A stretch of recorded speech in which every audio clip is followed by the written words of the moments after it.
এটা হলো একটা এয়ার সার্কিট ব্রেকার। এরকম এয়ার সার্কিট ব্রেকার এখানে দুটো আছে আর মাঝখানের এইটা হলো গিয়ে বাস কাপলার।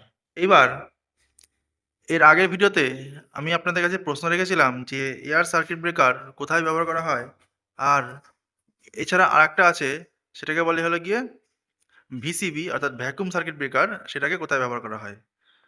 তা আপনারা দেখতেই পাচ্ছেন যে এটা হলো একটা এলটি রুম। এই রুমে কিন্তু এয়ার সার্কিট ব্রেকার ব্যবহার করা হয়েছে।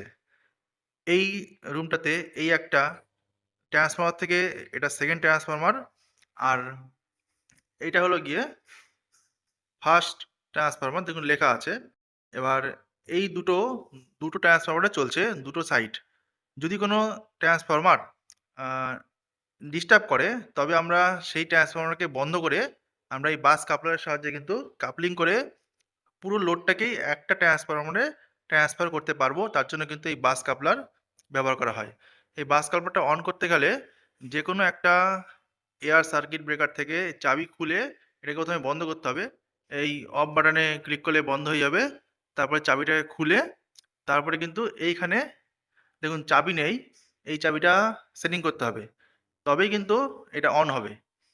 এর জন্যই এই ৩ টে পরপর দেওয়া আছে। তার মধ্যে ২ টোতে চাবি দেওয়া আছে, মাঝখানেরটাতে চাবি নেই।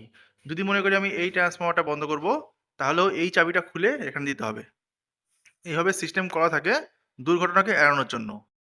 আর আপনাদের বলে রাখি যে এটা এয়ার সার্কিট ব্রেকার, আর আরেকটা যেটা আছে ভ্যাকুয়াম সার্কিট ব্রেকার, সেটা আমরা এর আগে এইচটি লাইনে কিন্তু ব্যবহার করে থাকি।